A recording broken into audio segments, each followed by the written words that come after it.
Bullies tried to break the new teacher in 60 seconds. They were begging for forgiveness. The classroom door slammed so hard the windows rattled. Mr. Harris flinched, but he didn't move. Not yet. He'd been warned about Class 8C before he even stepped into the building. The worst group the school had seen in years. 4 teachers had quit mid-semester. 2 had requested transfers. 1 had been hospitalized after a harmless prank went too far. And now it was his turn. But nobody knew the truth. Mr. Harris wasn't afraid of the kids. He was afraid of failing them. He stood stiffly in front of the class, the chaos buzzing louder and louder, until a paper airplane smacked him in the chest. A boy smirked. "You gonna cry, new guy?" A girl chimed in. "Bet he runs out in 5 minutes."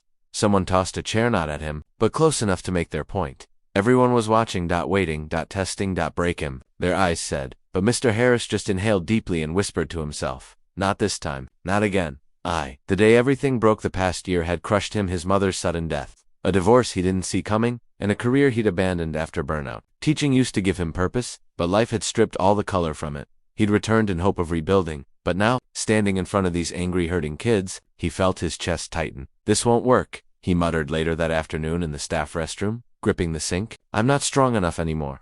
He took the long way home and ended up in the park near the school, a place his mom used to bring him when he was young. He sat heavily on a bench and buried his face in his hands. His shoulders shook. He didn't hear the tiny footsteps approaching. "Mister, are you crying?" He looked up quickly, wiping his face. A small boy, maybe 6, watched him with big, serious eyes. "I'm okay," he lied. The boy frowned. "My mom says you shouldn't lie about sad."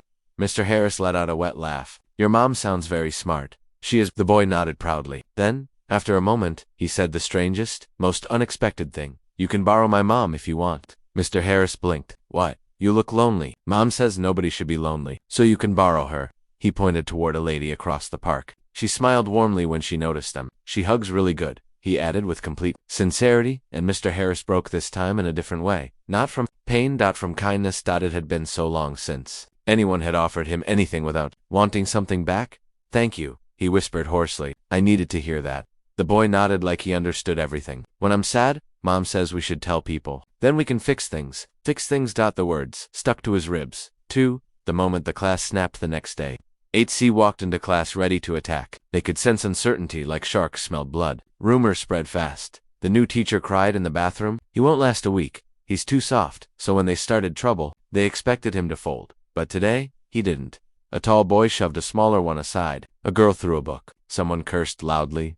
Mr. Harris didn't shout. He walked to the center of the room, planted his feet, and said quietly but firmly, "Enough." Something in his tone froze them. "I know what you're trying to do," he continued. "You're hurting. You've been unseen for too long, and you think breaking people will make you feel powerful again." A murmur rippled through the room. "But it won't," he said. "I know that better than you think." The class shifted uncomfortably. Then he told them the truth about losing his mother, losing his marriage, losing his confidence, and almost losing himself. There was no trembling in his voice, only honesty. "This job standing here with you scares me," he admitted, "but I'm not giving up on you. Not today. Not ever. So if you want to break someone, try me. But understand something first." He stepped closer. "You can't break someone who's already rebuilding." The room went silent, completely silent. The toughest boy in the class swallowed hard. The girl who always smirked looked away. And then, as if a switch flipped, the energy changed. "Sir," the tall boy spoke, voice cracking.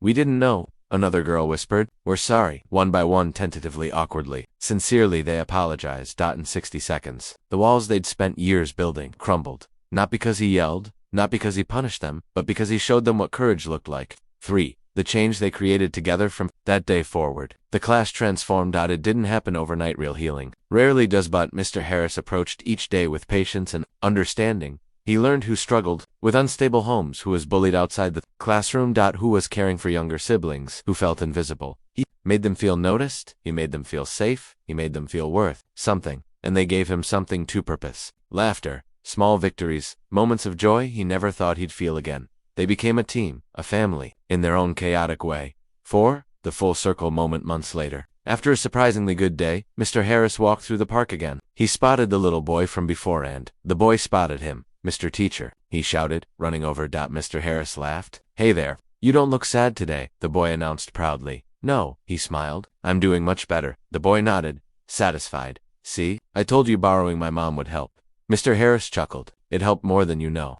The boy's mom walked over, greeting him gently. "I'm glad to see you looking well." "Your son," Mr. Harris said, voice softening, "helped me more in 1 minute than most adults have in years."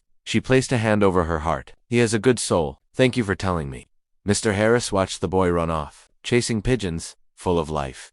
He realized something then. Sometimes it isn't grand gestures that save people. Sometimes it's a child's innocent kindness. Sometimes it's a class full of broken kids teaching their teacher how to feel again. And sometimes healing begins with just 14 simple words. Don't cry, mister. You can borrow my mom. Final message. You can never fully know what someone is carrying, but a little kindness, just a spark, can turn a breaking point into a turning point. One honest moment can rewrite a story. One brave confession can build a bridge. One small act of compassion can save a person's spirit. And sometimes, the people you're meant to help end up helping you too.